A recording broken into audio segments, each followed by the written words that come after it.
Hey friends! Hi everyone. It's Caitlin and Shani with Get Checkered, which is part of the Alberta Podcast Network, locally grown and community supported. There we go. Nailed it. Bueno, right at the start. I like it. Do we have a lot of new listeners potentially? So welcome. Thank you for joining us on this wild journey and for listening to us. And it's insane. I think like a community, we want to talk about this with people. So if you have thoughts about what we're saying, or if we missed something, or you just like want to talk to people about something, just reach out. I swear we're nice people. Yeah. So please do, because it's just the two of us all the time. So we want to expand it beyond that. Today, we're just going to talk through some headlines that popped up this week. Some of them super fun, some of them not so fun. And then we're starting a new segment that we haven't figured out fully what we're going to call it, but we're leaning towards our activism corner, where we talk about initiatives that are in Formula One, but what the drivers are talking about and the things that are important to them. But also important to Caitlin and I. These are topics that we care so deeply about. And then Caitlin is going to do a huge deep dive on Williams and sustainability. So loaded podcast. The main boxes for today, you guys. But Caitlin, first things first, how are you doing? A week without a race. How's your weekend been? I mean, it was good. It was a very good weekend. I went hiking in the mountains. I did a big bike ride. It's still warm enough to do a bike ride in the city.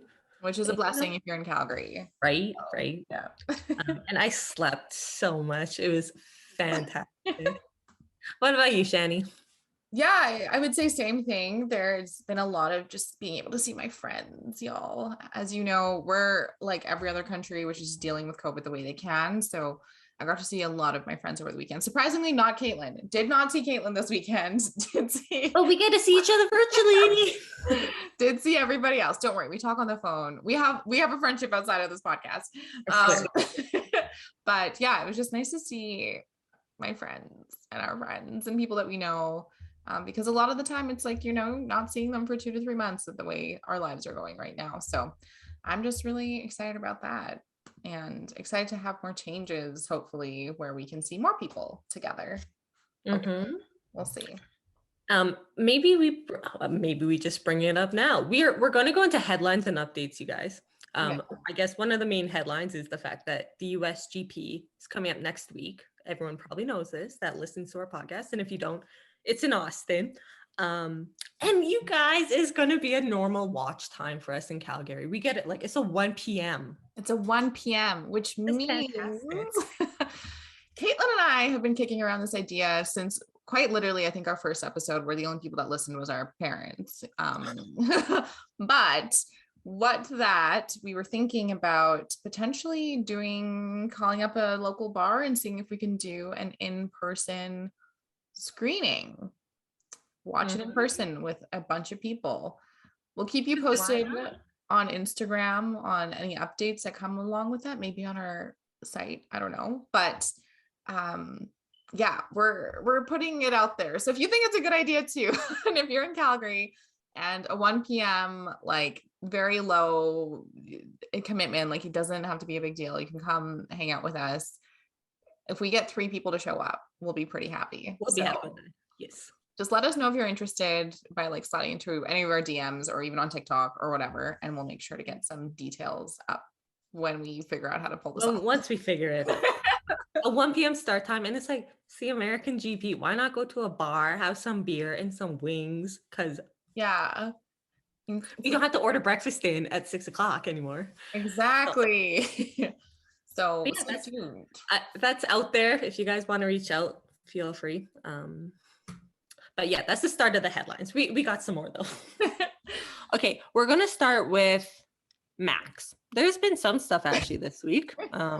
I saw on his Instagram, seems like he got cats. He got cats, and as you might, like they're official, like they are his. He's not like, are they his? I'm not sure. I think he got cats, so he's like new roommates or something, or like watching him while he was working out. I'm like, they're very cute cats.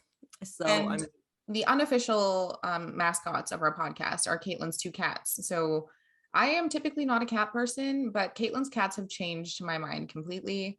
So, I mean, Clover and Fergus, they have a new friend that's just thousands of miles away, potentially. Exactly. But yeah, I don't find I have much in common with Max. But I mean, we could both be cat lovers. I have respect for that. But then the other Max headline we have for this week, Shanika found, and it's Oh my an gosh. eye-opener. This was all over Twitter. So to go from the sweetness of cats to sort of this situation, it's not so great. I don't know who to credit. It was just, like I said, just floating all over Twitter. So I'm sorry that we're not crediting the right person. But basically him and Checo, they were doing an interview with, it seemed like a bunch of fans, but I'm not 100% sure because the interview was done in a different language. And one of the women asked him a question: what is the best purchase you've ever made? And we don't know if it's because of the language barrier or just because just straight up sexism, but he said Kelly. He said that the best thing he's ever bought is his girlfriend Kelly.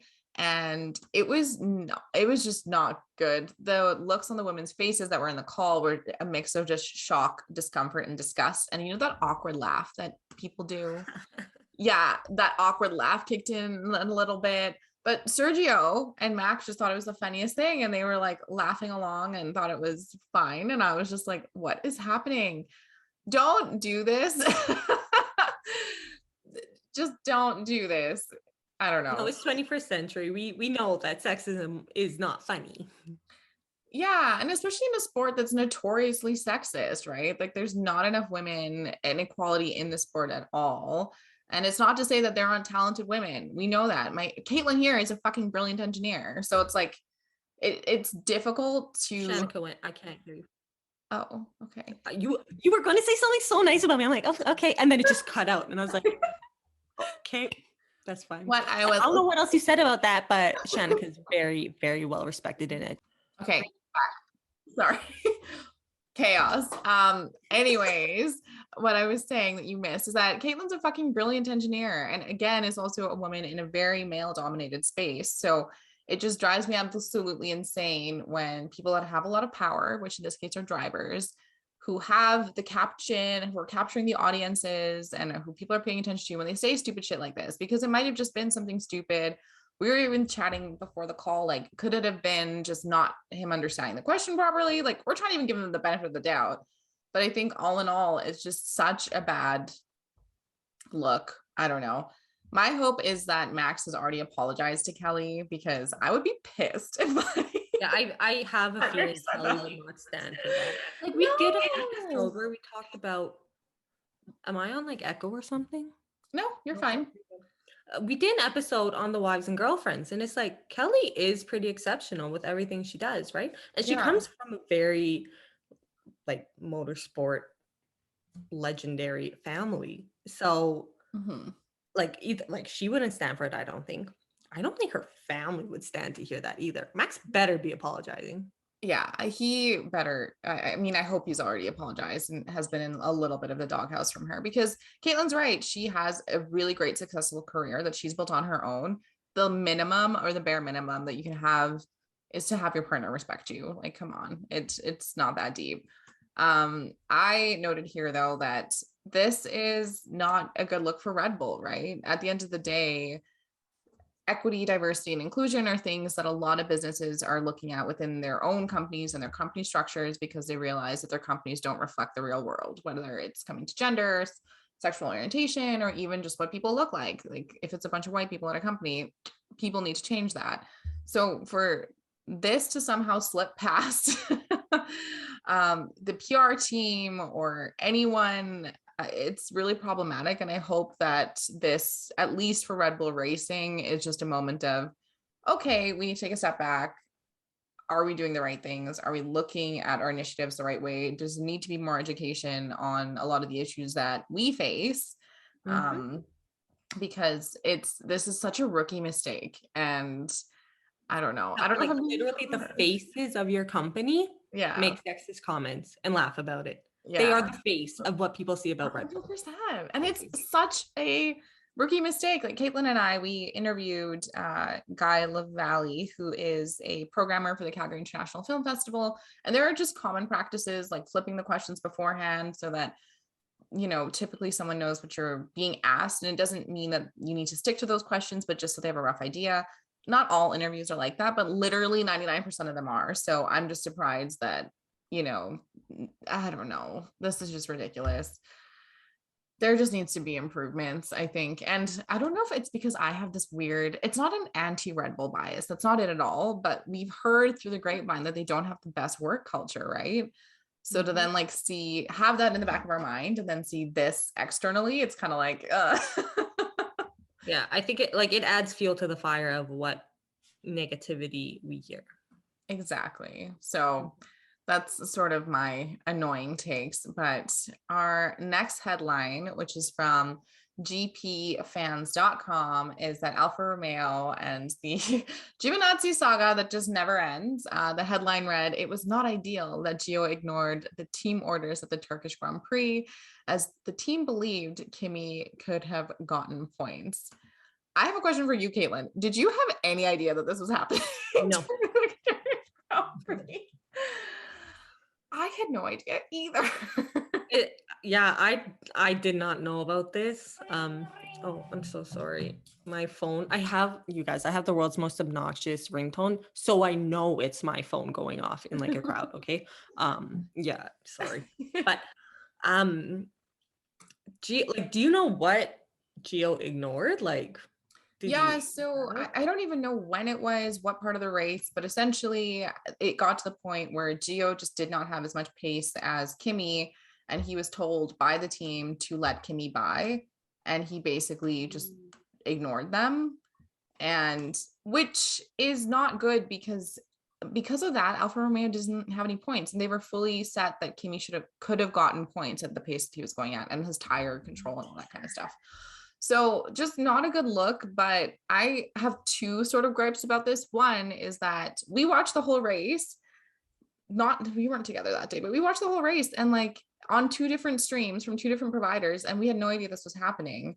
So I don't know if the production needs to change, so that we're not just seeing the Red Bull, Mercedes, whatever, because this would have been a good one to catch that we would have liked to put in our last episode. And then the next thing is like Alfa Romeo, like what the hell do you expect, honestly, right? This poor guy has no idea what the hell is happening with his life. He's probably like, I think he's so frustrated, you know? It's that line of being frustrated and desperate at the same time, right? Because he's desperate to stay in that seat, so he's going to do whatever he can. And it's going to hurt the team because the team needs the points, obviously. But he's trying to prove himself, though, almost like in this circumstance at the detriment of the team, which just goes against them when he's trying to fight for that seat, and that's messy. It's so messy. It's so messy, but it's a dynamic that they've created by just not being honest or not telling him, hey, this is our decision, and by leaving it so open-ended. And for an example, I put a note just about Valtteri, how as soon as he knew that he was going to Alfa Romeo and as soon as that contract was signed, he's been driving better and he's just having more fun. And I think that at like the bare minimum, Alfa Romeo needs to tell Antonio Giovinazzi soon, so that they tell him what way they're leaning.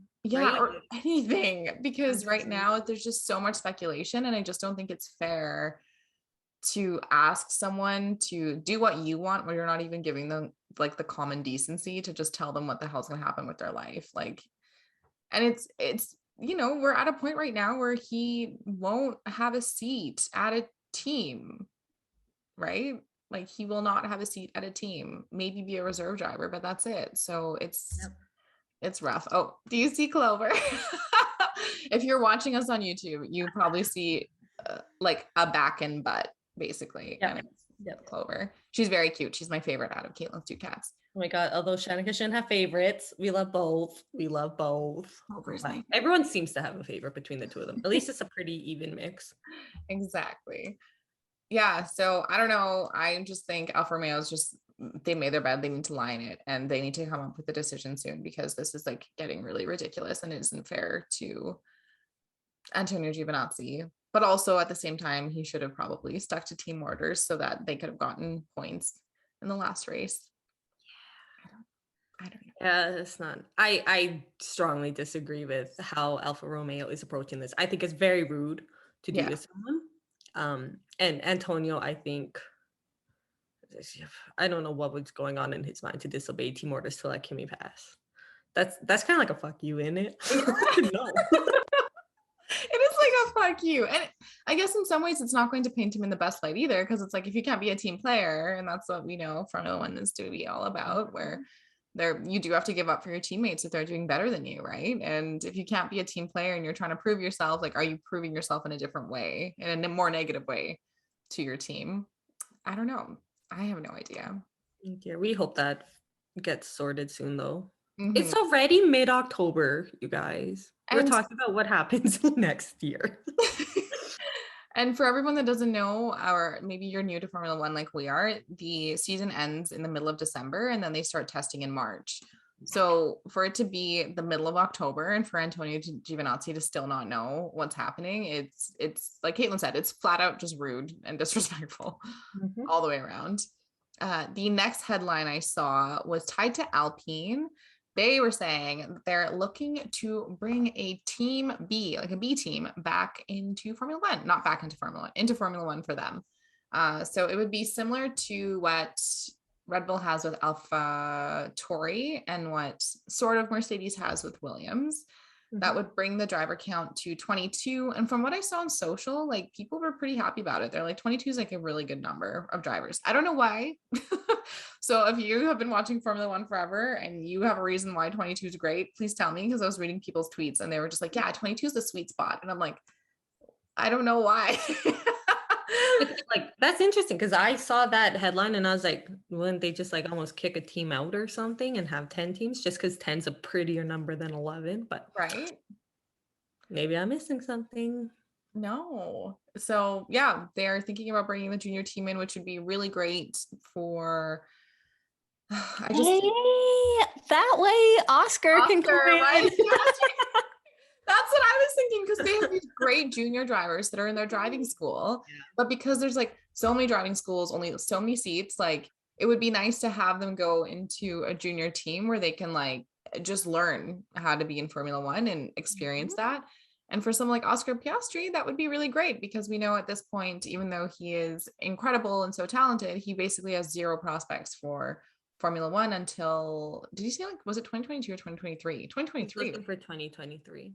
Yeah. Which is absolutely insane. Because he's in the lead of F2 right now, right? Yeah. Like, politics, money. But my big question is, we know how expensive it is to have a Formula One team. I don't know who's backing Alpine, but like, who has money to bring in just another team and be like, okay, we're just going to have another team now. Like, we know how expensive it is. We were talking earlier in, did we say the season, in our season of Get Checkered? I don't know. About talks from. Hold on, I'm just going to break you up. We can always remember what season of Get Checkered we're on, because 2021 was the first season. 2022 is going to be the second season, 2023, etc. That's how we're going to remember. That's how we're going to remember. So in our first season, we talked about, I forget his first name, but Andretti, who was looking at buying into a team, right? Like buying Haas or Alfa Romeo. And we talked through why or why not for each team. But one of the biggest things is that it's just so expensive. We know it's so expensive. So it's like, I don't know where Alpine is going to get money to do. And maybe Alpine's huge and I just like have no idea, but I just think it's just Alpine's owned by, they have a stake from the French government, I'm pretty sure. Yeah, like it's very much like a French nationalist company. Team. So maybe the French government will cut a heftier check. Like, I don't know. But even then, the drivers that are most likely to take those seats are not even French drivers. You know what I mean? It's like the Oscar Piastris. And so I just they've been loyal to the school. Exactly. So then I'm like, is it a marketing tactic for the school to be like, here, you know, and bring your sponsorship dollars, because the drivers can get their own, like Guan Yu Zhou has, you know, like 30 something million. So Caitlin's only frowning because we don't love the fact that it's hard on merit for someone to get into Formula One. So basically, I just think it's really, really great that they're planning to do this, but I also am confused as to why 22 seats are better than just 20, or like why it's better than 24. Like, I don't know. Like, I wonder if it's just because 22 would be very convenient for the circumstance we're in right now, where we really think that the lineup right now is pretty solid. Yeah. Maybe Guan Yu is going to make his way up, but there should be another seat for Oscar. There should be. Yeah. And maybe, I don't know, does Gio keep his seat? Should he keep his seat? Should Grosjean come back if he wants it? Like, I don't know. Is that what the argument of 22 is? Who knows? Who knows? Or Magnussen. I would probably prefer Magnussen. Just, I like his spice, but whatever. And also Romain Grosjean is killing it in IndyCar. Like, he just I don't know if he would signed to like a way bigger team. So love that for him. But yeah, Caitlin's right. I have no fucking idea. But we love to see it. And the next thing was that the 2022 calendar was finally released. And I have one bone to pick before you and I talk about what's missing and what's not missing. The graphics that were built to show like the next upcoming schedule and were so bad. Like the like FIAs on the F1 Instagram or something. Yeah, it was so bad. Mercedes did a better job, I will say that. But I just don't understand why it was so bad. It was like illegible. Caitlin flipped it to me and she was like, I feel like I'm not seeing, you know, certain countries. And I'm like, I don't even know how anyone's reading this. Like, this is so bad. I need to look at it quickly, refresh my memory. Yeah, you sent it to me through the Get Checker Instagram. Yeah. It's ridiculous. Oh no. I'm just like, oh my gosh, people, like the Mercedes one was a lot cleaner. They only used, I think, 2 or 3 colors, which is good. But then the FIA Formula one is just like such a mess because of where they tried to add color. And I don't know, I'm talking about graphics. Like, and the contrast of like the bright red is hard on the eyes. Yeah, 100%. 100%. So I am not a graphic designer at all. I mean, neither, but I mean, this is our uneducated hot takes, you guys. 100%. I'm like, I worked in marketing long enough to know like how you should work with hierarchy and what things should look like. And I'm like, how did this go past everyone? And then someone just I'm not shitting on the social media manager because I always know it's someone that's so young and has all the pressure in the world. But it's like, what is happening here, people? I don't know. The Mercedes one is, if you were looking for the list, the Mercedes one is very clean and very clear with like 3 colors and it's just better. So if you want some clarity there. But Caitlin, what are the ones that are missing? So right off the bat, Shanika and I were talking about like what we saw not on the list, mostly because like we're comparing it definitely to what we're talking about this season, what we've seen. So Turkey and Portugal are not on the 2022 list. Kind of makes sense though, as you look into it, and like those races were stand-ins for due to COVID pretty much. So any races that couldn't happen due to COVID in 2020 and 2021, that's why they were in Turkey and Portugal. But they don't have contracts from what I understand. So, I mean, the other races are coming back next year. We'll get to that. But it was interesting that Shanika and I right away, because this was like last episode or the episode before, we talked about the Qatar GP. Yeah. And Qatar is not on the list for 2022. And we're like, what? Why? They're racing there this year, right? Yeah. So that's and we were talking about like they have the 10-year contract. And I'm like, this does not make sense. But we were secretly like, oh, is everyone being like up in arms or racing there? Kind of. Yep. No. It was kind of like, oh, did they make enough of a stand that they just like quietly put it? No, they did not. No, Qatar is set to rejoin the schedule in 2023, and that is when the 10-year contract officially starts. It's my understanding. Okay. We didn't know that. We're not perfect, but we report on things as they come up. Exactly. Another interesting one that is not on there is actually China, but Shanika and I are not directly exposed to the Chinese GP because it didn't happen this year either. It didn't happen in 2020. So, but I guess it's been happening, like it's a regular on the schedule, you guys, since 2004, they said. Oh, wow. From what I saw. So, a lot of people actually mentioned like they're seeing it not back on the 2022 calendar and are questioning why. So I like the reasoning that I got was due to ongoing pandemic conditions. China will not be included on the 2022 calendar. China will be restored to the calendar as soon as conditions allow. So I was trying to figure out, like, they do have a contract for China. Yeah. Makes sense if they're there from like 2004. But I guess in September 2017, they signed a 3-year contract. So that would have brought them, I'm pretty sure, 2018, 2019, 2020. But as we know, they did not race in 2020. So it's like, is that you're just like move forward to when they can go back? Maybe. Yeah.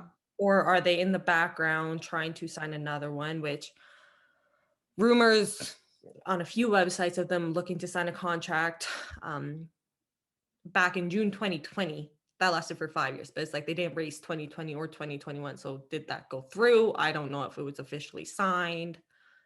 But I bet, like, I think they're doing what they can to try and get it back on the calendar, you guys, and figuring out how to work their contracts.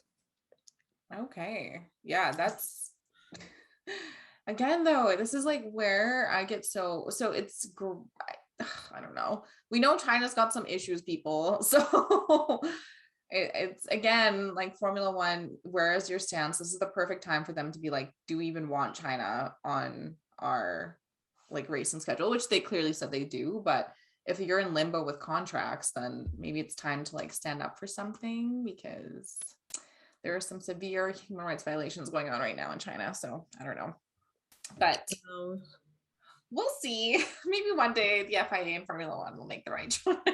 I mean, I think honestly, Shanika, you and I go in there, we just storm the place and we're like, we're going to change some stuff around here.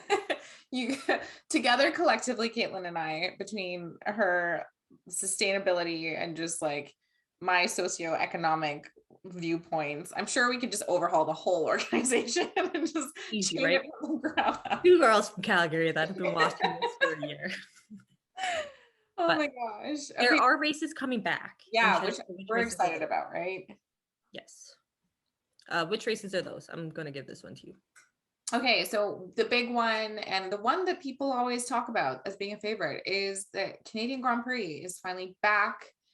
I think, likely, knowing our country, there will be some sort of, like, you need to show your vaccine docs, I would think, even by that time. And I honestly think, frankly, it'll be common for all the countries. Like, none of us want to go through this ever again. So they're going to do what they can to protect themselves. The next is Australia, which is very exciting. And Caitlin and I's list of places we want to go visit continues to grow. But yeah, Australia's one. Singapore is back on, and Japan. And I know I had a friend in my DMs talk about how he was initially planning to go to Japan and then it was canceled and last minute and he was devastated. So it's nice. You can go back. The drivers love that one. Yeah. So, I mean, I'm excited because I don't know. It's just nice to see some sort of normalcy. I think all of us are fatigued with everything that we've gone through, but it's also nice to have the opportunity to even maybe go to these places and experience a Grand Prix in real life. I don't know. I'm excited. So yeah, that's good news. Another thing to note about this 2022 calendar is that there are 23 races. That's so insane, Caitlin. Right? It's a lot. So this year they were supposed to have 23 as well, but it ended up being 22, I saw. So 20, like they've gone up from like a few years ago, it was like 17 races I saw in the report. And now they're up to 23. And there was a comment actually by Seb, and he's like, too many races, and these races won't be special anymore. You're going to have negative effect on because the driver is like, this is your dream job, right? Yeah. But for the staff having to like leave their family, it might be a dream job for them too. I'm not saying it can't be a dream job for the staff, but I think just like it's more likely that it's going to have an impact on their existing work-life balance. Yeah. And it'll be hard for them to travel to all the races. So I don't know. And also, how can they be as sustainable as they're hoping to be if they're then More logistically travel. adding so much more travel? And that becomes a huge question. I think, Caitlin, what you and I need to do is for maybe an upcoming episode, we should like map out each race like in succession to actually see how Like much, how far everything travels. yeah, because We could do I'm that. super curious to know actually how many kilometers, if you're listening to us in Canada, kilometers, we use kilometers, we're gonna use kilometers. Metric system Yeah, for like life. that they're actually traveling, because yeah, I think that it would make it hard also for them to even meet their sustainability goals if they're having 23 races in a year. And unless they're like behind the scenes working on like teleportation, that's cool. I don't know if anyone's there though.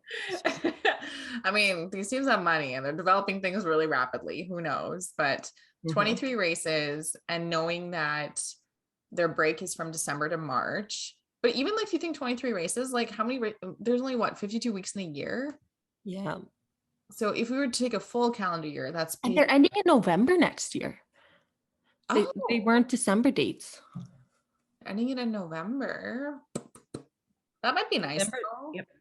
Give the teams and everyone just the full. Well, okay, so it's like the first race is Bahrain, 18th to the 20th of March. So near the end of March. The last race is the 18th to 20th of November in Abu Dhabi. 23 races stuffed in there is. That's so tight. Yep. And then you can't even, if you wanted to be more sustainable or economical in any way, like you don't really have the option because of how tightly packed everything is. Right. And like at the same time, everyone's being pressured to be more environmental and sustainable, and it's great. But it's like it's hard to do more with less. Exactly. I'm also curious because, Caitlin, I don't know if this is similar to you, but if I've been traveling a lot or like even doing a lot, you know, not sleeping regularly or like taking meals at weird times, me getting sick will likely happen. So how are these drivers just not getting sick? Like, how do you not get sick? Well, and they do. Kimmy got COVID. I'm just surprised it's not more consistent because it's like, well, Lewis got COVID last year. That is true. He did get COVID. And same with Checo, I think at one point got COVID. So it's like, yeah, these guys, like, I don't know. Safety matters. Yeah. And I don't know. They're probably used to all the traveling and are taking special vitamins and stuff to make their immune systems resilient. But if I was traveling this much, I know my immune system would just disintegrate immediately. It would not work. It would not work for me. It would not be fun. Yeah, anyways, that's that, you guys. Take a look at the Mercedes schedule to keep your eyes normal. Yeah. To save your eyes, look at that one instead. Oh, but we're going to keep moving for this episode. So quick ad break. Then we're going to get into the Activism corner. So this episode is brought to you by Park Power, your friendly local utilities provider in Alberta, offering internet, electricity, and natural gas with low rates, awesome service, and profit sharing with local charities. My cat's sneezing. In Alberta, you get to choose who you buy your internet, electricity, and natural gas from. Park Power has low overhead, which in turn allows them to offer low competitive rates. Reach out for no obligations comparison by emailing estimates@parkpower.ca. If you decide to switch, it's easy. It's really just a change to your billing, and you can feel good knowing you are helping to give back to our communities with your utilities bill. Learn more at parkpower.ca. Okay, so now we're going to talk activism. And there's a lot actually going on right now. So the first thing that Lewis shared, I would say within the last, it was like this week, right? Within the last like 2 or 3 days even, was, I'm sure you all have seen, but every single race he's been at, he's been wearing some sort of shirt with a saying on it. And I feel like a lot of us figured that it was tied to something, tied to his activism and the work that he does, but maybe just didn't have the full story or wasn't really paying attention. And I'm fully saying we, and I'm fully saying me. I was not paying attention to what was being said on those shirts. I just thought it was a one-off thing. And that's wrong. So it actually is a poem. He wrote it with another sort of spoken word artist. and each shirt is a line from the poem, and it is to basically, I don't know if it's to like draw attention to, but He said the reasoning was this poem is meant to invite open-mindedness in respecting the experiences of others. yes, That's from his stories. and the reason why he's sharing it now is that the UK Black History Month actually runs through all of October, so it makes sense. And each of the shirts were designed by other Black artists too, so it's very much just this really beautiful art project that he's done on his own in conjunction with these amazing other artists to draw attention to, like what Caitlin said, just opening your mind, seeing what else other people's perspectives are, and just putting one more direction and foot forward into what we talked about earlier in the podcast, which is just equity, diversity, inclusion, and all those things. So on Instagram, he shared every line. And Caitlin, are we going to alternate reading lines? We're going to try. Yep. We're going to do this. So he shared every line on Instagram, and we're going to read every line. So hopefully it can resonate with you. And he also said that to stay tuned to the rest of his shirts throughout the rest of the season. Yeah, I don't think all these are out yet. Yes. So the last few we have yet to see. But... Okay, well, I'll start. Yep. When will we change? It's okay to listen. It's okay to question our way of living. Racial inequality hides in plain sight. We breathe the same air. Let's fight the same fight. Let's work together. Let's go the distance. Let's show compassion. Let's show persistence. We are in control of our own existence. Build or destroy, we all know the difference. We've waited patiently to have this conversation. We are no longer waiting. We're no longer waiting. In the name of justice, we raise our voices. We learn, we grow, we make our choices. Let's choose respect. I love it. I know.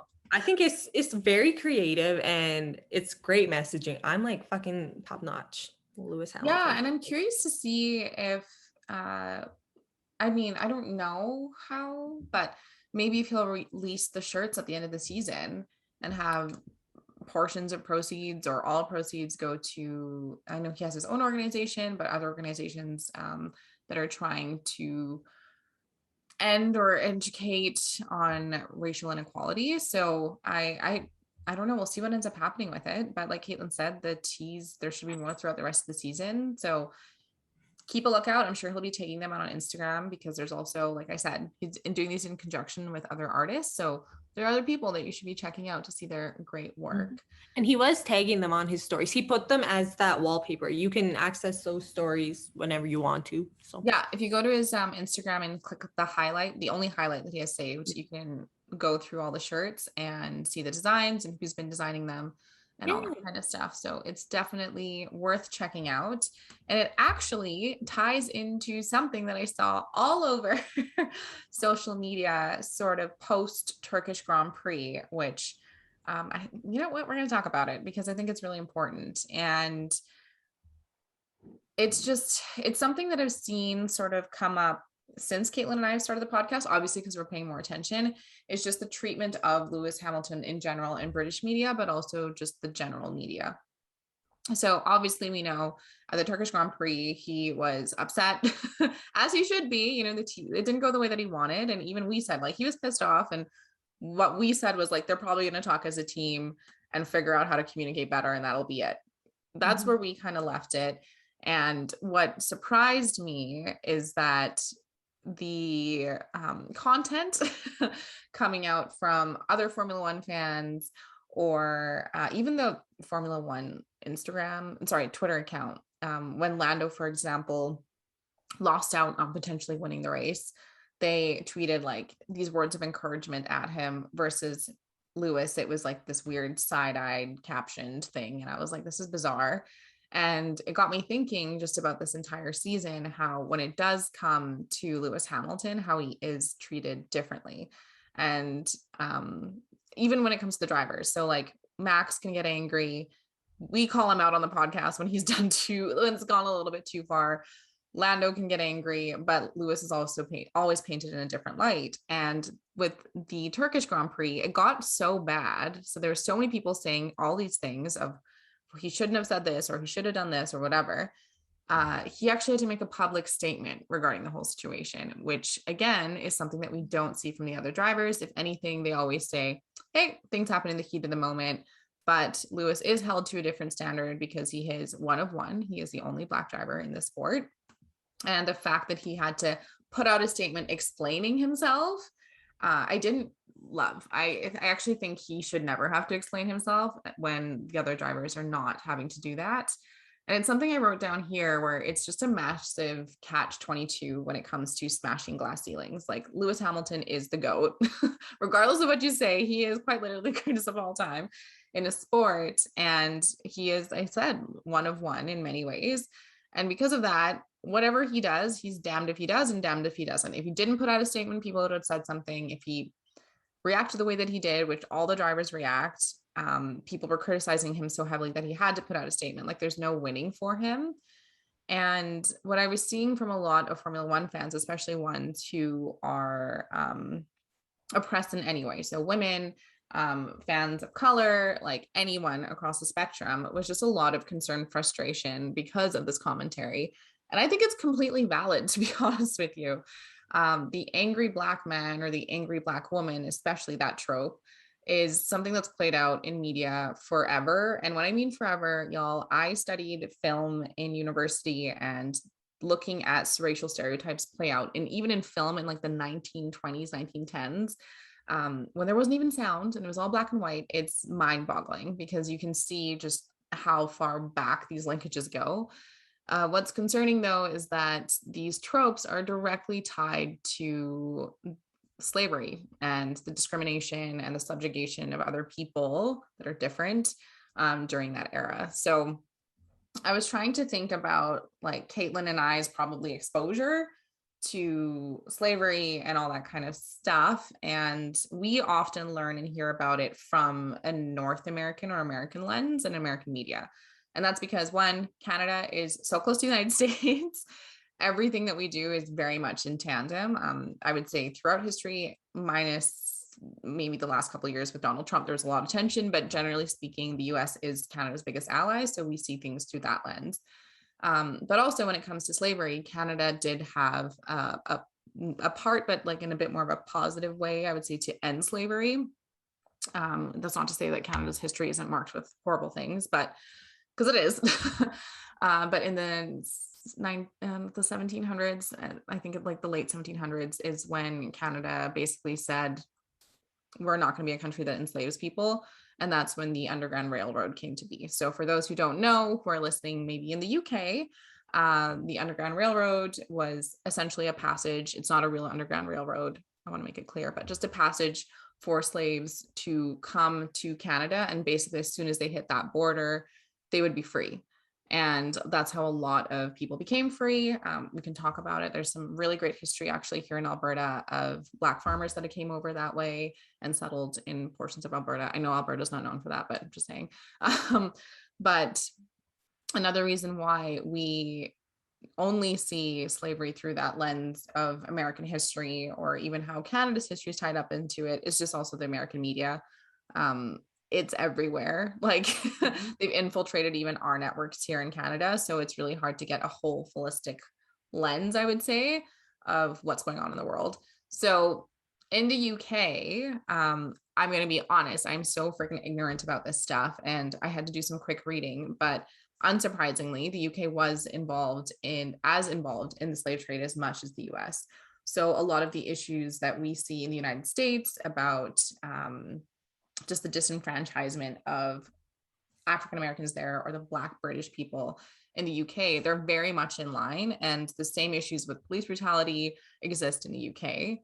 So my whole winded long speech here is just that it's really important for these organizations that have so much power, whether it's Sky News, the journalists that have the ability to interview these drivers, or anyone, to make sure that they're doing the work internally at these organizations. It's kind of been a theme in this, inadvertently, in this podcast about equity, diversity, and inclusion and what it actually means. But if the lone Black driver is constantly being attacked, or it's being held to a different standard, then these organizations need to figure out like what they're doing wrong or how they're letting it continuously live on their social media platforms or whatever it may be. I think Caitlin, like you and I, what was it that happened? Because I remember you and I were like, something happened with Lewis and Max, and then like literally people it was the Silverstone accident. And that was when everyone on Instagram, not everyone, but there were some very targeted comments on Lewis's post, right? And like Shanika and I were actively going through like reporting them. This person should not be allowed their Instagram account. This is ridiculous. And yeah, so that happened not long ago. And he wears these shirts every time, right? Yeah. Like it brings your awareness right off the bat that he's addressing racism. Yeah. And if you do your quick research, you find out that he has been a subject of severe racism in his sport. Yeah. Probably elsewhere, but like very prominently in the sport, because he is the lone Black driver. And he's at the top of the game, so everyone knows about him, right? Yeah. Oh my God. But no, I'm thinking. So whatever these organizations are doing, it's not getting through that like there are hidden biases, and they are still expecting Lewis to do stuff they wouldn't expect from anyone else. Well, sometimes the best way to change, I mean, like you can try a whole bunch of stuff, and I really think they should see what they can do to change this. But sometimes you have to just like take the walls down, and just start new, build new. 100%. And I'm in complete agreement, because I think with Lewis, he's been in this his entire life, right? Like quite literally, he was bred to be a Formula One driver. And for him to now be in his like, what, 30, he's 34 or 36, regardless. Okay. So in his late 30s, and to still be late mid, okay? If we ever get to 36, it is a late mid. It's a mid 30s. But for him to still be dealing with this, and to have fans of the sport jump to these like racial stereotypes of how to criticize him is just, it's so wrong. And it shouldn't be on, fans to hold these organizations to account, because it should in some ways, but a lot of the time I'm like, you guys have so much money, so much more power. We have like 100 followers on something. Like, are you going to listen to us? Hopefully. But I just think it's really problematic if they're not paying attention to like the zeitgeist, and the entire world is saying this is the direction we want to move into. And if the organizations aren't moving, it's kind of what Seb said, right? Which is like, you're going to get left behind. And then like, what are the options for you? So I don't know, if you see anyone commenting racist shit on anyone, like even the other drivers, because we also know they're from different places, just report the tweets and take it down. And if you are like me and enjoy fighting trolls on the internet, like feel free to do it. But I think that we need to make sure that in this sport, people like that don't have a voice. Like they need to go away. And all these freaking organizations need to really do some anti-racism work, because I'm sick and tired of it. I hope like this message, I there might be other podcasts, other medias that are kind of catching this as well. And I hope that attention gets to the organizations, the FIA. Because I hope maybe they don't even realize it, right? Maybe it's a hidden bias and they don't realize they're expecting something else from him. But you guys are, and that's not okay. So that's not how we do things. It's deeply ironic that he's wearing anti-racism shirts and this is what's happening to him. Caitlin will be diving into Williams and the sustainability, but also what Seb said that I kind of alluded to a little bit earlier. But before that, we have a ad break from the Alberta Association of Optometrists. Okay. So this episode of Get Checkered is brought to you by Alberta Association of Optometrists, proudly celebrating a century of caring for Albertans. It happens. Parents can easily miss their child's eye problems. Issues can occur in only one eye, making them difficult to notice. The earlier an eye health or vision problem is identified, the more likely it can be corrected. The ICI, that makes sense. Yeah. The ICI Learn program provides an eye exam and glasses for free if needed for kindergarten age children, which is really important. 25% of kids begin their first grade with an undiagnosed eye problem. I did not know that. To book your child's eye exam, visit optometrist.ca The Alberta Association of Optometrists represents almost 800 doctors of optometry in over 80 communities across the province. The members are highly trained, regulated health professionals who provide primary eye health and vision care to Albertans. To learn more, head to optometrist.ab.ca. All right. That's kind of that reminds me, I got to see the eye doctor. I got my email.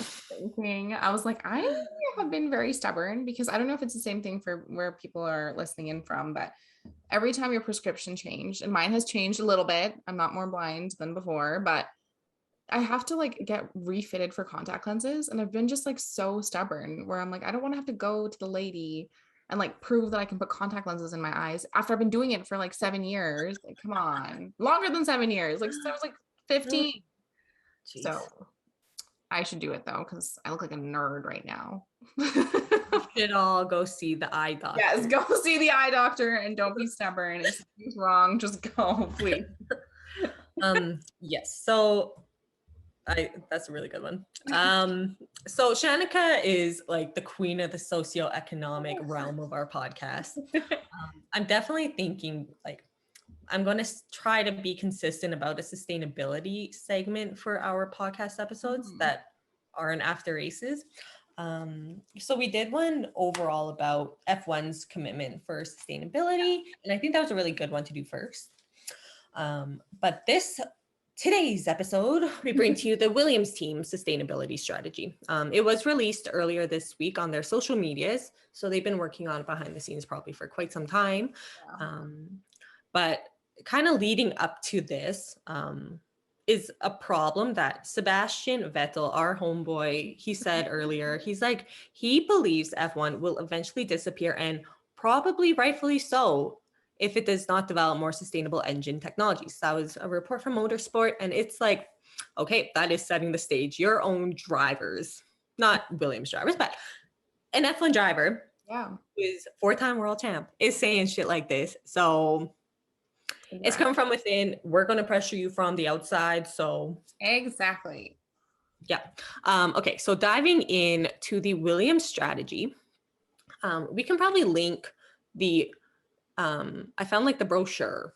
It's good to give an overview of stuff, but what I have a hard time with brochures is like, it's very well worded. Like they have 1,000 people reviewing it to make sure it sounds good. And it's like it's more like a marketing doc than actually like Definitely. So it's like, how do I find what you're not doing or what you're not paying enough attention to? Well, I mean, hopefully I'm going to go back to school and I'm going to be learning about combining clean energy technology and the economics behind it into like what makes a feasible solution going forward. So yeah, I don't know if we mentioned it, but Caitlin is heading back to do her master's in clean energy engineering. It is clean energy engineering. And it is called a Master's of Engineering Leadership. So it's a mixture of like technical engineering courses. I quite literally know I have to dig out my thermodynamics textbooks.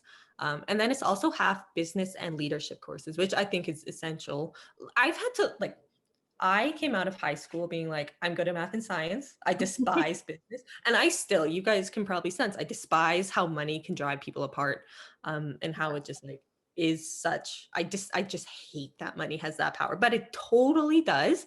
And I think through my work, I've come to realize the importance of like, you just have to integrate it with the solution, right? Yeah. You have to find a way, compromise with, this is the fact of the world that money matters. And I prefer the world to, you know, survive. So we have to find a compromise. So yeah, that's what I'm going to be going to school for 2022. So Shanika and I definitely will still be doing, it'll be second season. Yeah.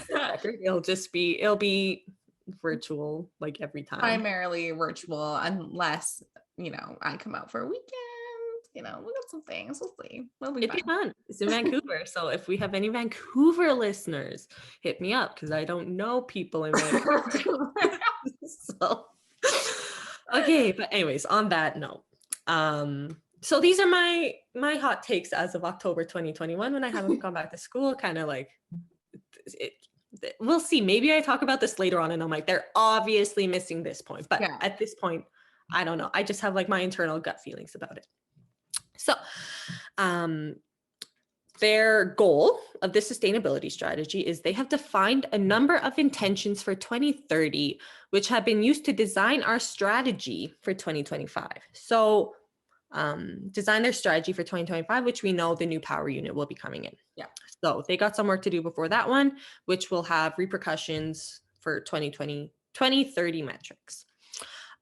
So their strategy will be adhering to several international initiatives, such as like very big prominent ones like the Paris Agreement. So the Paris Agreement, if you guys haven't heard of it, is like it's meant to keep the rise in mean global temperature to below 2 degrees Celsius above pre-industrial levels, preferably limiting the increase of global temperature to only 1.5 degrees Celsius. So countries, big industries have signed onto this agreement to do their part to limit that increase. So Williams is also adhering to the UN Sustainable Development Goals. There's 17 goals. It's actually very cool to go look at them because it's not just climate change, just like education and like it's everything. Yes. Yeah. So it's great to see that. As soon as I saw that, they're like, we're going to act on 12 out of those 17 goals. I'm like, that's very well balanced. I like that. I mean, it could be 17, but maybe that's just not the thing right now. That's fine. And they are also adhering to the UN framework. Okay, FCCCC, the UN Framework Convention on Climate Change. They are signatories, so they're full on signed up to adhere to this. It's the UN Sport for Climate. UN Sport, so sport, like this is all the initiatives for like sports teams and etc. for climate action framework. So you'll see stuff on there. I saw Paris 2024 on there, so like Olympics and like football teams and etc. So teams like that are signing on for this one. So kind of setting in mind that is what they're adhering to with a strategy. They have produced 5 pillars as part of their strategy at Williams, and they call them their strategic objectives. So the first one is climate action. Bueno. So they give you a history of like what they've done up to this point. Because like 2021 is not the beginning of people actioning climate change. It's just like it's definitely kind of fast forwarding everything. So the beginning of 2021, so I think in January, the headquarters up. So I guess the Williams headquarters is a place called The Grove. Keep that in mind, you guys. I will be referring to The Grove. So in January, headquarters uses electricity generated from 100% carbon-free renewable sources.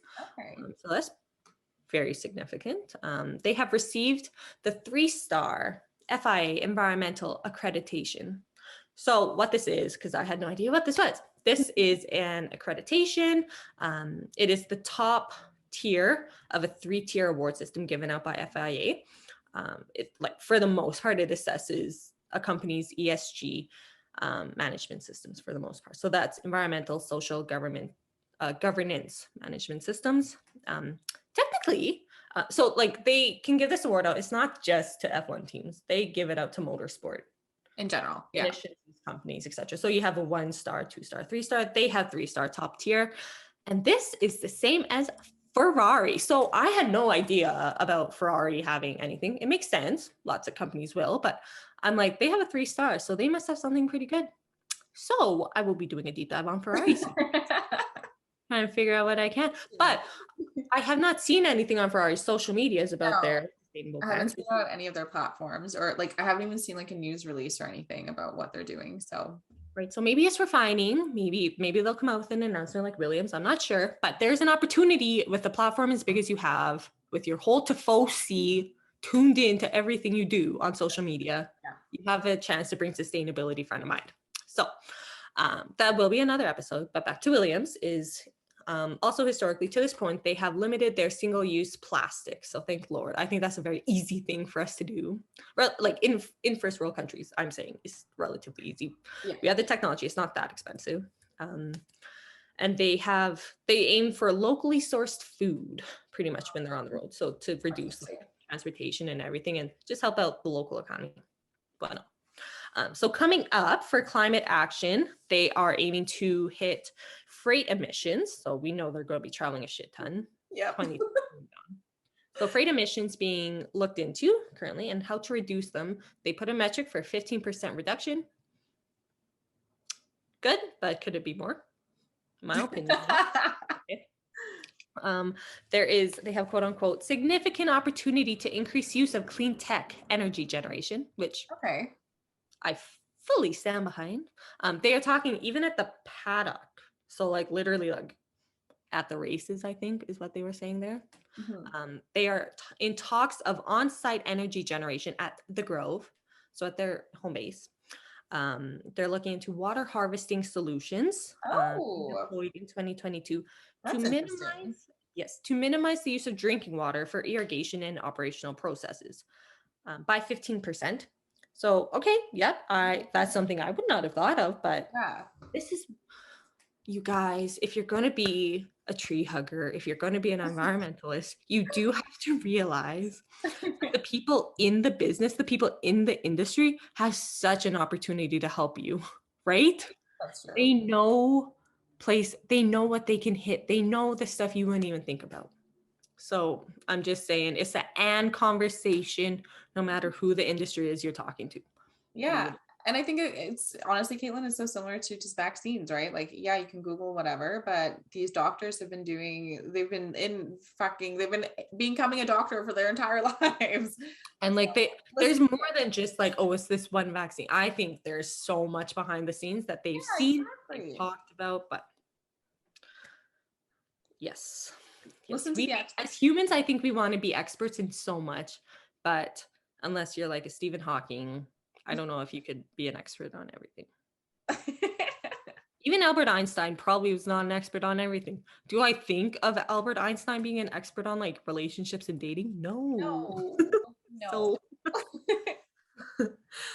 there's that. Just I mean, consider other people's expertise. Yeah, exactly. General conversation. But back to Williams, is another goal is to have 20% less waste, which is it's a good metric. It could probably be more by 2020, 2030, but maybe they'll blow it out of the water. That would be fantastic. Impress themselves. Yeah. Okay, we're on to pillar 2. So they actually have it laid out in their brochure pretty nicely if you want to correlate like which UN Sustainable Development Goal they're correlating to. So of course, like climate action is with the climate action little squares. Yeah. Biodiversity stewardship is with different squares, but still important for sustainable development. So what Williams has done historically is, so on their Grove HQ land there's something called a chalk stream. They call it something brook. Okay, and it transverses pretty much their land. Okay. So in the past, Williams has supported a project to protect said chalk stream. And they have been planting trees on their land, which, okay, you guys, planting trees will not sequester carbon immediately, but I think it's an easy solution. Yeah. It'll help in the future. It's not going to be detrimental right now. It's just and it feels like a quick win, like a quick win, which will later have larger impact. So we'll see the impacts later. There's no problem really doing it now, as long as it's like, make sure also it's like natural for the area. Don't native to the area. Yeah. So it's not a bad idea. Okay. They're bringing back wildflowers to quote unquote ease the extinction of pollinators. And they try to save the bees. Right. And I'm like, could you say so? It's just like a very, I don't know. But also ease the extinction. Like, we're going to slow down the extinction of the bees. No, we're saving the bees. But there are other pollinators, right? I don't know why I'm thinking hummingbirds. I don't know if they have hummingbirds in the UK. In UK? I don't know either, to be honest. But I found it very odd, right? And it's like, this brochure goes through so many reviews. I'm like, is there a reason you're not making it clear, though? Right? I mean, actually, that's a good point, because when you use language, it's important to be mindful of the language that you use. And if this is going through a lot of approvals, then there's a reason why they didn't just say, oh, we're going to save the bees. Yeah. Like it might be trademarked. I don't know, but ease the extinction. Someone from Williams, can you tell us if it's on the same path as Save the Bees? We would we would like to know, please. Yes. And then also for biodiversity stewardship, historically, they have encourage their fauna to re-enter the area of their HQ through, they have bat and bird boxes and wild hedgerows. I mean, as long as they're natural to the area, I don't see that. Yeah, again, like planting trees, why not? Yeah, it's not going to hurt anything.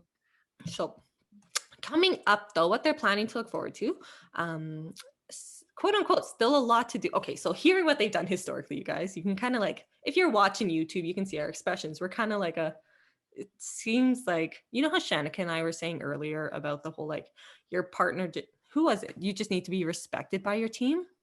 Yeah. Right? Like, respect is the bare minimum. I Yeah. feel like some of their biodiversity stewardship, it's not much above that baseline. To be honest, that's how I interpret this as a third party in Canada, far away from the grove. But they're like, there's still a lot of work to do to enhance biodiversity around our HQ. And it's just like, yes. Obviously, yeah. Yes, I think so. But at least you are looking into it. The first step is admission. And then we can so they will be looking at community initiatives for the Brook Chalk Stream. They will be creating an urban edible garden at the Grove. That's Very so interesting. fun. I like that. Right? Yeah. Community gardens is such a great way to also bring community. So Yep. I like that. They will be creating a program to teach general public about restoring and preserving areas, which Okay. Education is really, like, based on the personal development at work, they really base it around the 3 E's, which is exposure. No, what is it? Experience is 70% of how you learn. Exposure is 20%, and education is 10%. So it's required, yes. But then I think if the program is just teaching, I think you could further it and be like a teach and like bring out to experience or something. Yeah. Or combine like some of the stuff that they want to do here. So if you're planning to do an urban garden or a community garden, that could be tied into whatever you're teaching. Yep. Preserving those areas, which, yep, fair. So yeah, we think there's still more that could be done. But anyways, keep going. Coming up, Williams still will be establishing additional biodiversity programs together with partners. So they are aiming for 2 more, quote unquote, meaningful projects in the area. So, I mean, they don't give us much info there, but it's just like meaningful. They'll look into it for a whole bunch of reasons that makes it meaningful, likely like sustainable and good money. So, I mean, fair, it is still a company. Okay. And then they will be using the power. Okay. This was a quote unquote, because I'm like, again, weird wording. They're like, quote unquote, using the power of motorsport. We want to share the lessons learned to inspire our ecosystem. And like, maybe I just literally, I don't know, but I don't know what that means.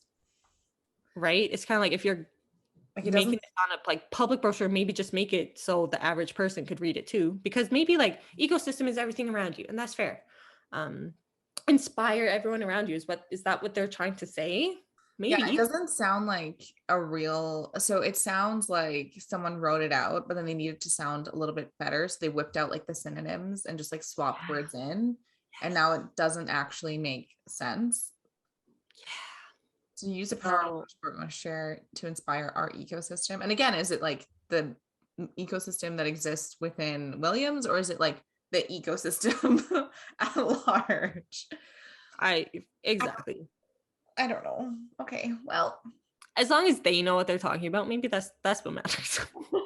Communication to us was not great. So, but they did put a metric next to this, and what they're saying here is like they will be using their social media platform, which is always important with these big companies, to raise awareness of the importance of protecting and preserving biodiversity over the course of at least 4 UN days.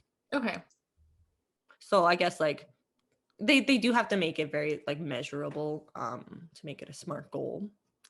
But so it's about biodiversity then. So why are you kind of saying like lessons learned to inspire our ecosystem? Because you inspire your biodiversity? No, you inspire the people to protect your biodiversity. Anyways.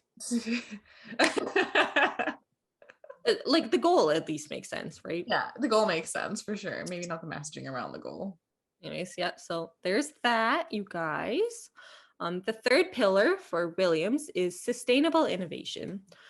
And this one's huge. So some history of what Williams has worked in the past with their innovation is I didn't actually do a deep dive here, sorry, but they have a Williams hybrid power that they noted. They have a Williams Technology Center in Qatar, and they have a Williams Advanced Engineering Department or center, something. So there is innovation centers with Williams to help progress the team as F1 moves forward, which is very good. Love to see it. Yep. So what I found something fascinating on this next one. So There's a Williams lot was going on. bought out by Dorilton Group. And this happened, it was like last year, I think, is when they handed over the keys, right? Essentially. Yes, I think so. Yeah. I think so. So they actually noted in their brochure that the Dorilton Group explores opportunities and seeks to implement sustainable technology. So it's much bigger than just Williams, which is good, but like Williams is really the only motorsporty part of Dorilton, I'm pretty sure. So, but maybe they can draw from other industries. That's always a good idea. Yeah. Now, rabbit hole. The Dorilton Group search brought me to find that they were the ones that really acquired, like they bought Williams. And in a Forbes article I read about this, they were like, who owns Dorilton? Okay, they have like a CEO, they have people listed on their website, but like who's really benefiting from this group to buy out Williams Racing? And I think that question was asked a lot by people last year. Just we did not have the podcast last year. Yeah. But especially like given that Dorilton had no prior ties to motor racing. So really who's benefiting from this? And they put their thoughts on paper, and I was loving it because they're speculating maybe Latifi's dad is involved. And turns out, because they're like, Latifi's dad owns 10% of the equity of the McLaren group. What the hell is happening? Why we have a spider web, man, of rich people just buying into the other teams. So I wanted to bring this point up to tell you guys that Latifi's dad, a Canadian, very rich man, turns out I think he owns one of the biggest food companies, the biggest one in Canada. They said like maybe likely soon to be the biggest in the world or something. So like Sofina, I think it's called. I'm pretty sure I've seen them on pasta. I could be very wrong. I think it is Sofina International. Oh, they do like food distribution and supply chain. Why did I think it was pasta? I don't know. But anyways, yeah. So that's Latifi's dad, and he has a stake in McLaren, which Latifi has no ties to. But it's Mercedes family, both of them. So who knows, right? There are other speculations who would like convince Dorilton to buy into Williams, and some other speculation was like Mazepin's dad. They were talking about a Chinese investor in one article.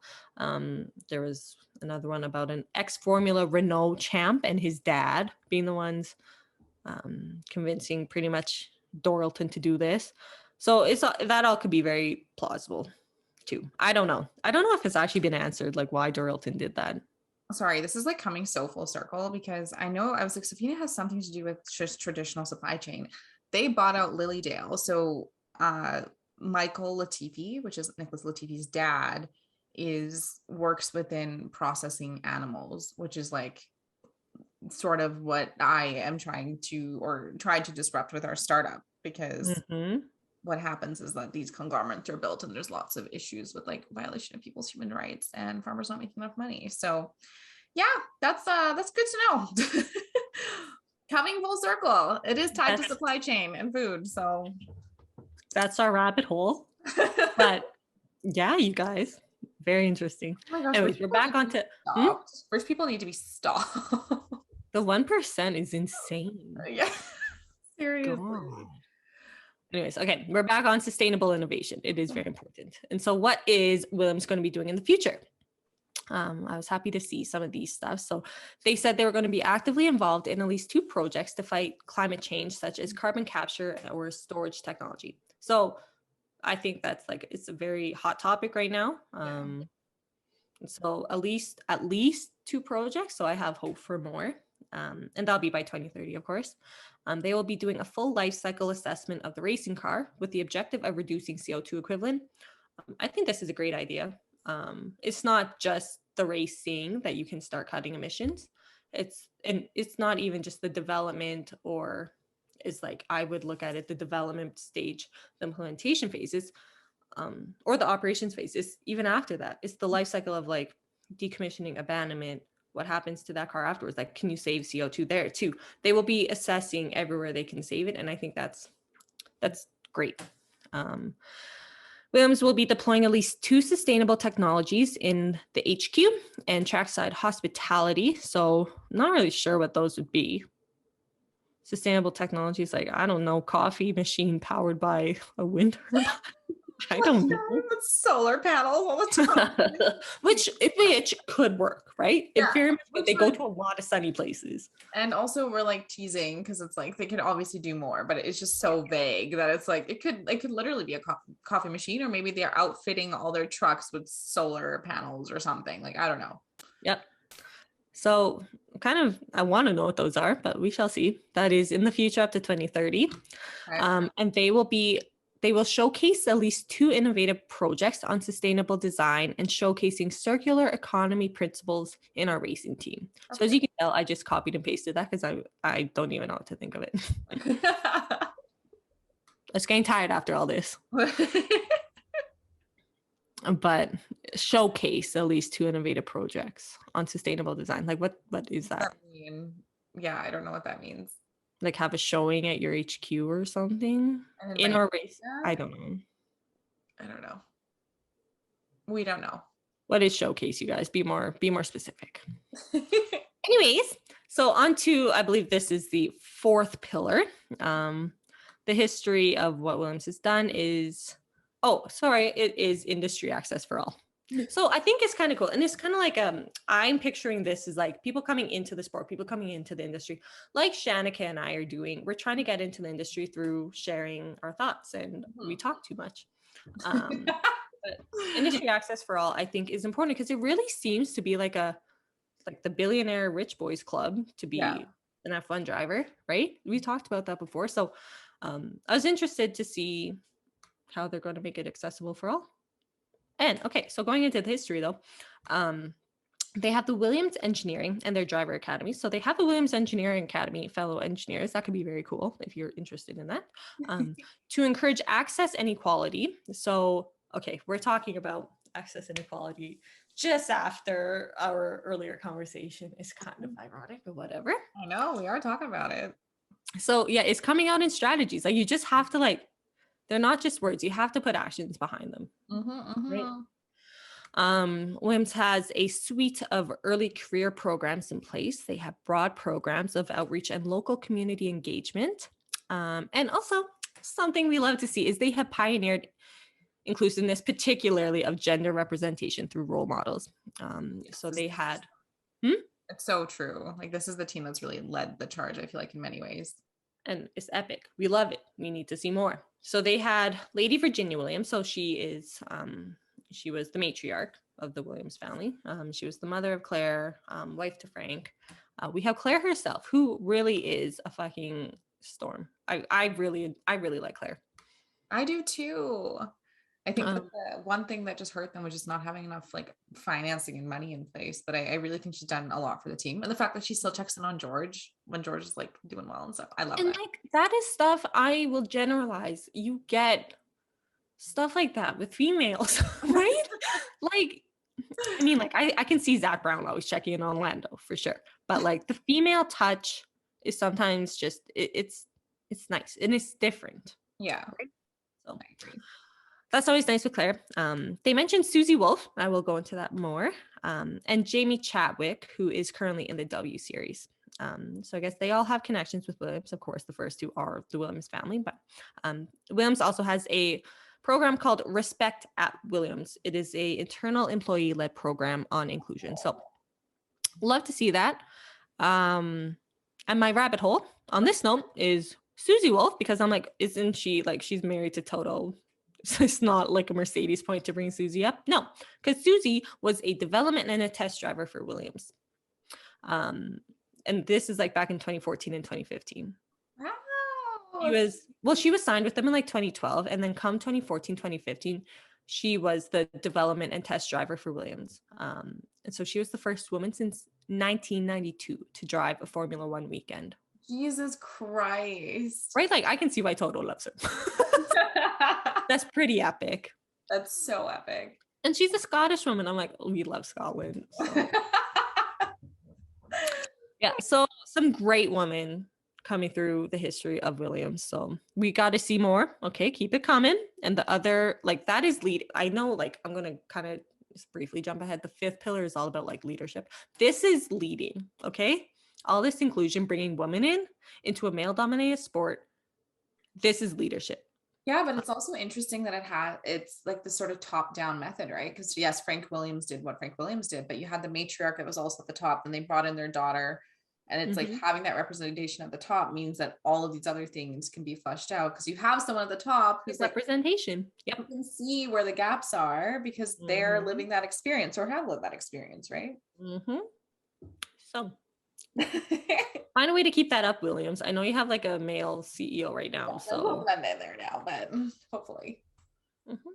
The future of this industry access for all is they will be offering technician and degree apprenticeships, industrial placements, and business graduate programs. They will be delivering STEM initiatives with local communities. So that's your science, technology, engineering, and math initiatives at 50% of the races. So I'm quite interested how they're going to do that. I don't know either. Know how that's going to be actioned, but let's see. Maybe if we can start going to races, we can start asking them. We really should be keeping track of like, this doesn't make sense. We're going to keep this as note for when we talk. I'm like trying to take notes, or like we use Notion to organize our podcast. So we have notes of everything, but I'm like, I might just tweet them and be like, hey, was looking at this, just have some questions. Just wanted to clarify like what. And like, everyone's great on social media, right? Like the teams are on it, so they might respond. Yeah. Or, just figure out who the media person is and shoot them an email and be like, hey, we're looking at this and I'm curious about this. Not a bad option. Shanika, I was thinking. I like it. And then also one more thing they're going to be doing is they will partner with universities and other organizations in our ecosystem. Can you not just say like, well, I guess you want to be specific, but like in our ecosystem, do you just mean in the UK? Can you not mean broader, or is that just say that could be like a later initiative is to expand from the UK? And I also think what's like in our ecosystem. When I hear our ecosystem, it could also just be like things that they're already tied to, because when we talk about like the local startup ecosystem, I know exactly what that means. That means the startups, that means the organizations that support the startups, and like some government stuff. So it's like people that are within like touching distance almost. So it's, I don't know. We need to send them an email. Can you please define our ecosystem? Is it just the people that exist in the space, or is it like beyond that? And I don't think it's not bad if your ecosystem is tighter. Yeah. But I think if you could acknowledge that and then say like, we see this, and then to grow that'll just have to come in the future because the limitations. Fair. 100% agree with you on that.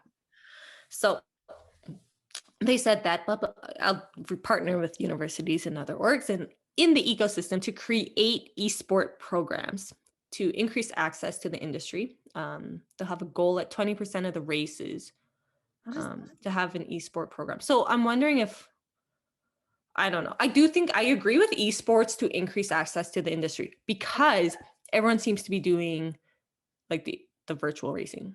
And that seems to be huge to be bringing. I actually was thinking about doing an episode on just like where virtual racing NFT world is going and where I think Formula One can fit. But I completely agree with you.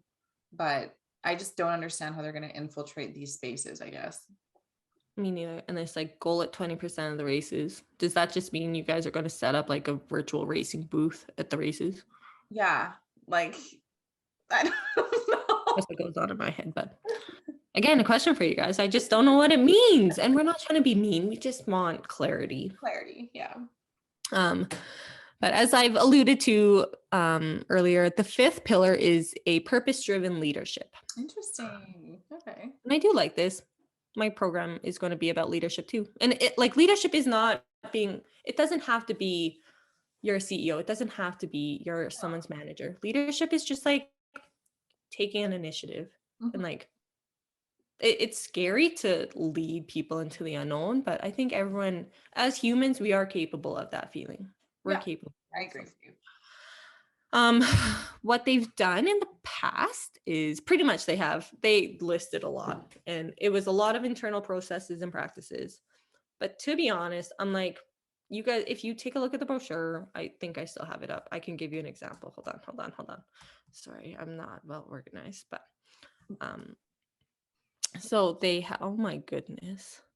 They noted a lot that they're like, since 2013, we have required our suppliers to comply with our code of conduct. From 2021, we have established a dedicated website for our employees and employee-led activities on an internal sustainability working group, which reports to the directors. We have longstanding policies in place to address the governance part of the ESG framework. And we have a long history of actively supporting local communities and not-for-profit organizations, including the Spinal Injury Association, which is, I think it's unique to Williams because of Frank. And it's always good to see, but I want to ask, is this not what we're expecting from companies at this point?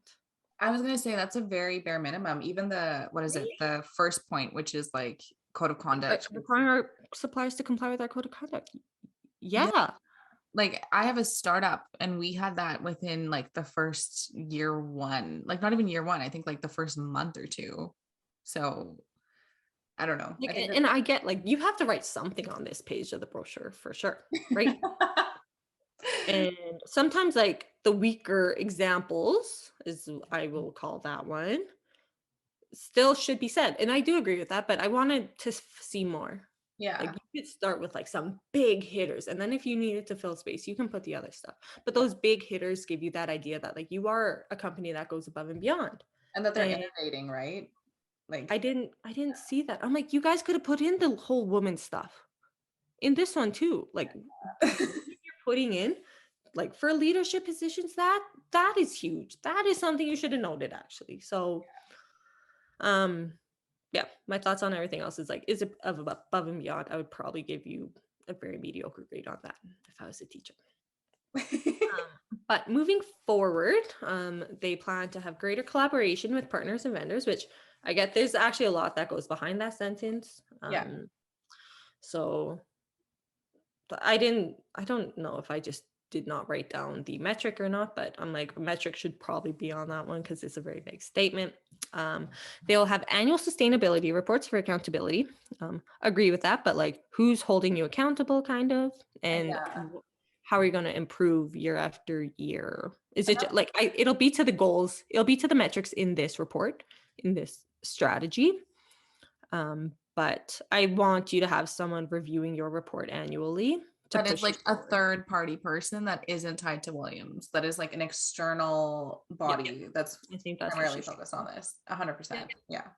And they also have goals to become ISO 14001 accredited, which is to have an environmental management system that lives up to this standard, and also to be ISO 26,000 accredited. So the 26,000 is social responsibility. So going back to that ISO 14001, I mentioned earlier that Williams has this 3-star accreditation from the FIA. So I'm kind of like, how are they not already accredited to this ISO 1 if the accreditation is made to that ISO standard? I'm like, how can this be possible? But I guess that is possible, that the 3-star accreditation benchmark is obtained using the organization's management system, and it would very closely align to this ISO 14001. And then after that, it is possible for that company organization to seek certification to the standard, should it be required. So I guess it is like the chain of events. They got the accreditation, and then that's pretty much their sign of like, oh, we are close to the 14001. What else do we have to do to get that standard? Yeah. This is a lot. It is. And I think like this is going to be fun. I'm going to try and go through all the teams, see if they have something. And I was joking to Shanika before that, like, if I see a team where I don't find anything on environmental strategy, I'm going to call you out all over social media. I have no shame. And I think with like some of the notes that you have about questions, I'm serious. Like I'm probably going to hunt down someone we can ask and hopefully get some clarification on what this stuff means, because no other people are asking these questions, which is like really frustrating. Like the journalists that are in these spaces aren't asking these questions. So I think we could really change the game, you know? Like we need to. So the whole weekend, like, why are they in there like gossipy questions? And it's like, we love gossip. We do. But like, there's an opportunity. You're talking to the team principals, you're talking to the drivers. What do you think, George, of this strategy? And like, where do you see yourself playing a part? Is there stuff you want to see Williams doing more? Like, those are questions you can ask. Yeah. He's obviously like, he's read it. He must have, because he put it on his social media too. So he's putting himself out there. Okay. Exactly. Oh my goodness. Yes, that concludes my sustainable section for this episode. Well, friends, that's it for this week. Make sure you're following us on Twitter, Instagram, TikTok especially. And YouTube. And we're on YouTube now. There are visuals of our faces on YouTube, so you can see our direct reactions. And you didn't get the cats really on this episode. You got their butts. You're walking, but you'll kind of be able to see them. If you are also a Calgary listener and you would be interested in joining us for an in-person watch along at some local bar so we can support some local good, we do have a bar in mind. We need to talk to them first. Also let us know. We'll make sure to put like a poll probably on Instagram and Twitter too. Yeah, we'll try and like reach out more to you guys to get your engagement more in case you haven't made it to this point of the episode. Fair. Yeah, honestly fair. But other than that, like, what is it? Just we'll see you in next week for the American Grand Prix. Hopefully we can see you guys in person at a bar safely. Yes, vaccinated. Yes. Yeah. But yeah, stay checkered, friends. Yeah, and we will thank you for listening. Chat with you next week. Bye, everyone. Bye.